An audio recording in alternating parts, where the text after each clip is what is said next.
Nako, eto na po mga kaubayan, Lacson nagwala. Nako, breaking news, kapapasok lang, natabimi na silang lahat. Matinding pasabog ni Cayetano. Nako, yan po ang ating alamin mga kaubayan sa video ito. Pero bago po natin simulan yan, palike naman po ng video ito. Malaking tulong po yan. Maraming salamat po. At eto nga mga kaubayan, bago po natin i-play yung video, pasadahan po muna natin itong mga nagte-trending na mga balita dito po sa social media. At eto nga, President Bongbong Marcos Jr. mga kaubayan, gusto pong gawing Prime Minister ng grupong Marcos Loyalist mga kaubayan. Ayan o. Sabi po dito, grupo, sinasabing karamihan ng mga Pilipino ay gustong maging Prime Minister si Pangulong Marcos. Aray ko po.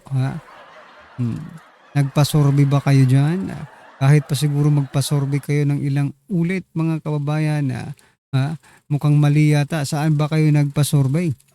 Baka sa ibang planeta po kayo nagpasorbe, talagang pwedeng maging Prime Minister si President Bongbong Marcos Jr. No?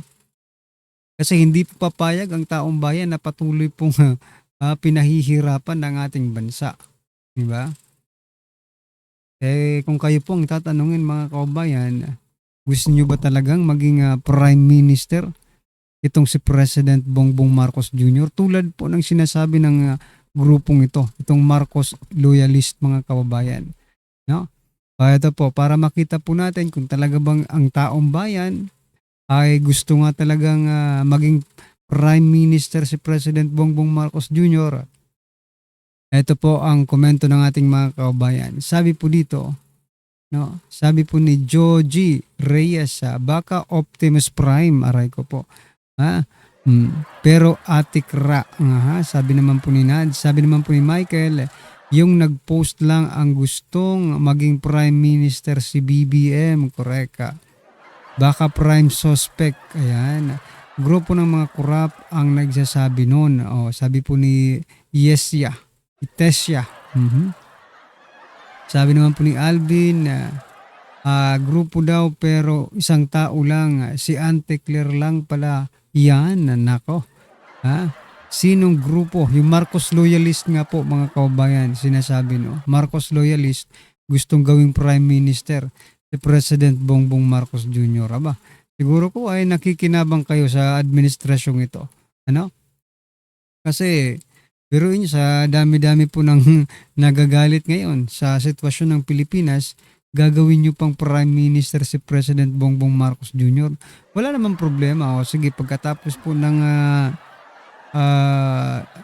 termino ni President Bongbong Marcos Jr., pumunta kayo sa isang isla, no? Tapos gawin niyo siyang Prime Minister ninyo, wala namang problema doon. Pero kami, mag-i-elect po tayo ng bagong presidente. Yung matino naman mga kababayan, okay? Ano po ang inyong opinion dyan? Just comment down below mga karbi natin. At eto, nako. Eto patungkol naman po kay Trillanes mga kababayan. Kasi gusto ko lang pong ikumpara yung mga dating empleyado or 18 ex-soldiers mga kababayan, no? Dito po kay Trillanes kasi sinasabi ni Erwin Tulfo na wala naman daw ebidensya yung mga Marines, no? Ex-Marines. Daldal lang ng daldal. Kaya hindi na nila ipapatawag sa mga susunod na hearing ng Blue Ribbon. Pero eto, tingnan nyo naman itong si Trillanes mga kababayan. Di ba? Ito ang mukha ng kasinungalingan dito sa Pilipinas. Pangalawa si Ante Claire mga kababayan. Okay, tapos pinaniniwalaan nila. Sabi po kasi dito ni Trillanes, Trillanes says Duterte's more capable of bribing ICC probers than him. Ibig sabihin mga kababayan, mas may kakayahan daw ang mga Duterte na magbayad sa mga investigador ng ICC kaysa sa kanya. Teka lang, mayroon ka bang pruweba? Do you have any evidence na ang Duterte nagbayad ng sa ICC? Di ba? Yun nga po ang gusto nating malaman dito mga kababayan. Pag si Trillanes po ang nagsasalita, parang totoo na sa kanila. Totoong totoo sa media, sa Tulfo, itong si Erwin Tulfo, di ba?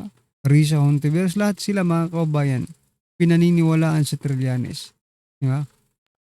Pero yung 18 ex-soldiers natin, hindi nila pinaniniwalaan. Bakit? Sila kasi ang tinitira. Di ba? Sila kasi ang tinuturo mga kababayan. No?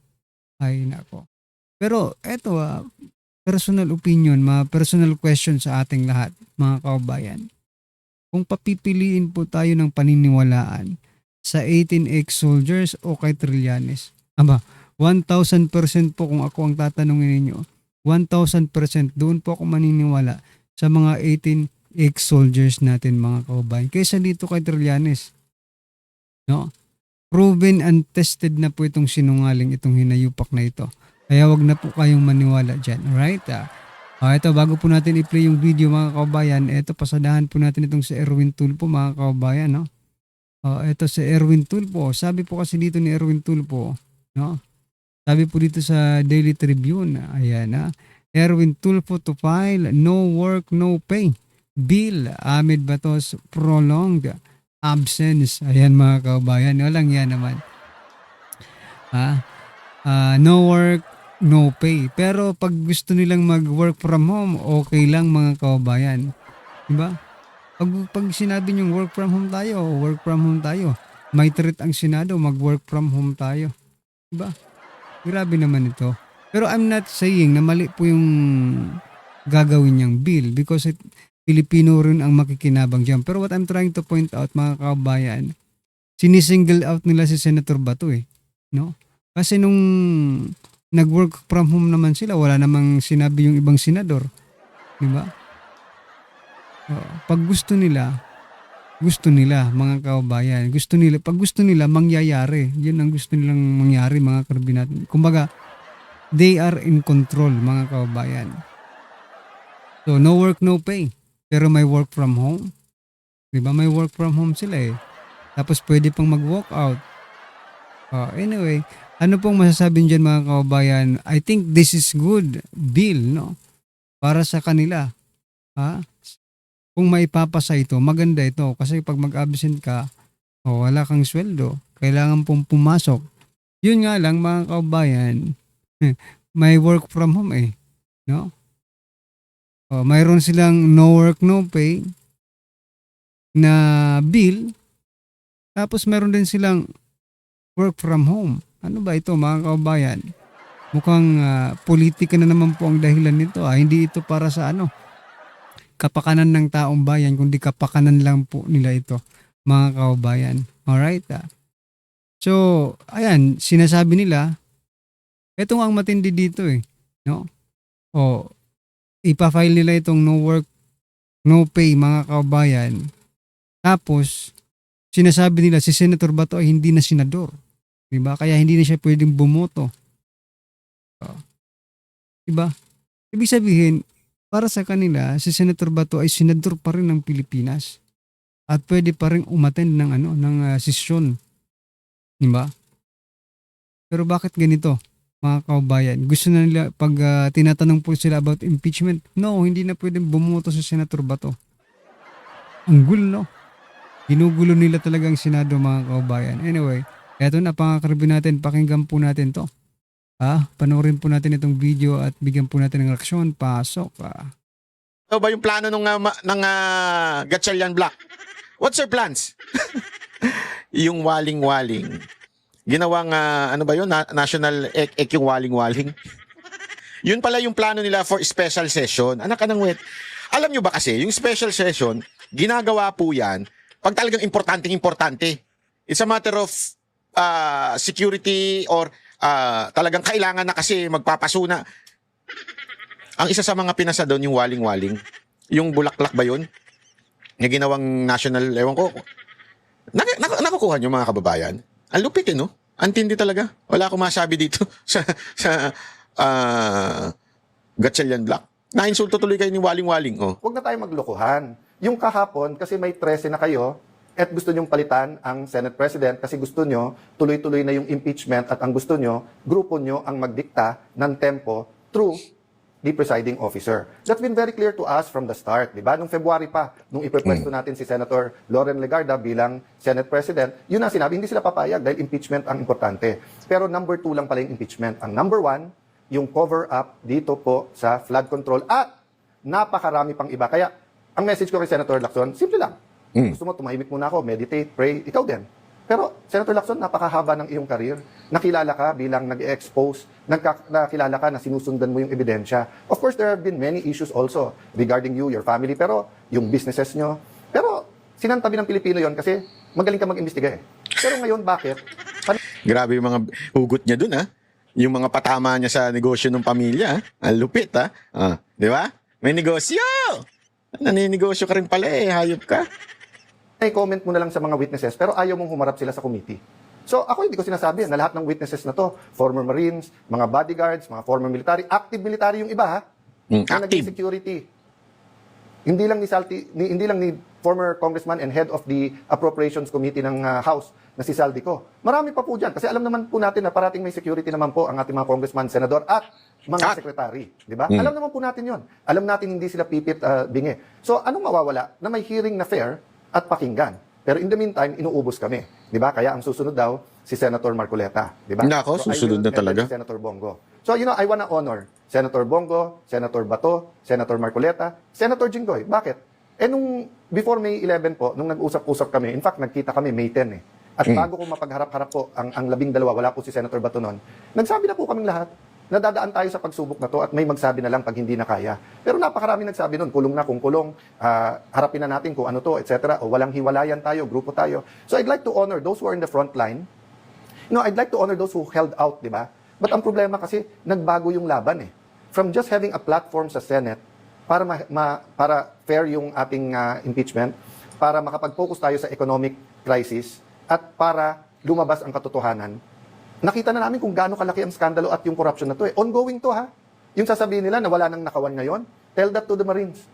Nagbabago lang. So, I don't want to take up much of your time today and I don't want to answer each of the issues in a way that will effectively conflict or confuse us, di ba? So, kung sinagot ng Panginoon Jesucristo yung mga apostles isa-isa, o ikaw, anong pagkain ang inisip mo? O ikaw, saan matutulog? O ikaw, di ba? Kasi they were not all able, may nagli-limp din, di ba? So, ang concern niya, meron bang mule or donkey o kabayo na pwedeng sakyan? Those are all valid. Di ba? Kung sasabihin ngayon ng iba, okay, Tano, tumahimik ka, gutom na kami, kain muna. Those are valid.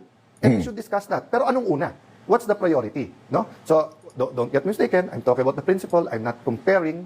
Ayan, babaluktutin na naman ng iba, sasabihin, kino-compare natin ang struggle. God is God. And we have to pray that we're on God's side. But there are principles He teaches us. So, di ba ano sabi ko sa inyo kanina? Nation building. At saan natin umpisahan yung nation building? Sa pundasyon. Rule of law. Diba? Regime of justice and truth. Kung walang justice and truth, yung binibuild po natin para natin nilagyan ng anay, para natin nilagay na payat na bakal, para nilagay natin ng bakal yan na may kalawang na. Gigiba at gigiba din po yan.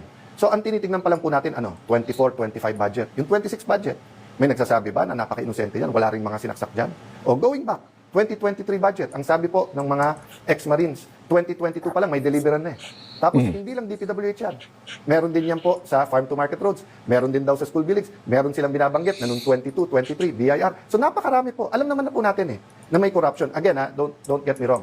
What I'm looking at is the systematical robbing blind our people in the last few years. No? There are two systemic na pagnanakaw. Di ba? Yung sistema natin sa Pilipinas na may papel ka, kailangan may lagay. Di ba? So, tatlong natin kailangan tignan. Yung una, yung day-to-day corruption na parang walang mastermind yon. Yung wala kang plaka, hinuli ka, penging 1,000. Yung nahuli ka, walang driver license, penging 1,000. Magpa-file ka ng business permit, 20,000 lang dapat mo bayad, penging 5,000. Diba? So yun, we will deal with that, and we're dealing with that, and citizens are dealing with that, churches are dealing with that, business groups are dealing with that.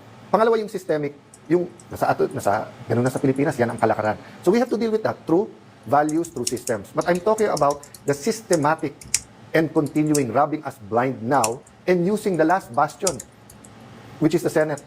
Not only to be the rubber stamp, but to be their mouthpiece para maraming issue para hindi tayo tumutok dito. So that's the sad thing, that there is an economic crisis. Naghihirap ang ating mga kababayan. So kailangan natin isabay yun, pero hindi natin pwedeng ilihis ang usapan. So in behalf of the senators I represent, in behalf of the people praying for us, in behalf of students, farmers, healthcare workers, OFWs, seafarers, na sinasabing, boss, may pag-asa pa ba ang Pilipinas? Boss, boss, hindi kami nawawalan ng pag-asa. Huwag niyo kaming bossin, kayo boss namin. Ilan politiko na ang dumaan na kayo boss? You do not cover up from your boss. You tell the boss the truth. If you tell your boss lies, he will fire you and even put you in jail. Di ba? Pero ngayon po hindi. So may dalawang boss. Boss ng cover up at saka yung boss ng gustong mag-uncover. Please meditate on that. Handa po tayo. So dati, ang capacity po natin bilang Senate President at mga kasama ko bilang mga chairman ng mga committees, gagamitin natin as a platform yon for the truth. Hindi para usigin or i-persecute ang kahit sino. Iba ang prosecute, iba yung persecute. Hindi po. We were going to use that platform. O nakita natin in less than 40 days kung paano inuga ang mga pundasyon ng Senado at inuga ang pundasyon ng ating mga institusyon at paano pinunit ang konstitusyon para lang matuloy yung cover-up. Now, Yun. we will have other Lupit. platforms. So yan mga kabayan, no, talagang the reason, no, behind all this mga kabayan, talagang yung flood control, no. Yun po talagang nakikita natin kasi nung nag-start po sila mag-imbestiga, doon po nagkagulo mga karabin natin, no. Nung mag-imbestiga po si Senator Pia Cayetano at Senator Dante Marcoleta, doon po talaga uminit, nataranta yung mga Gatchalian Black, no? Siyempre sa basbas po ng ng Malacanang, di ba? Kasi sinasabi nga Malacanang Black sila, mga Malacanang senators or BBM senators mga kaubayan. So yan mga karibin natin, ano po ang inyong opinion, reaction patungkol po sa video ito? Just comment down below at syempre po mga kaubayan, huwag pong kalimutang i-like ang video ito, malaking tulong po yan. Maraming salamat po.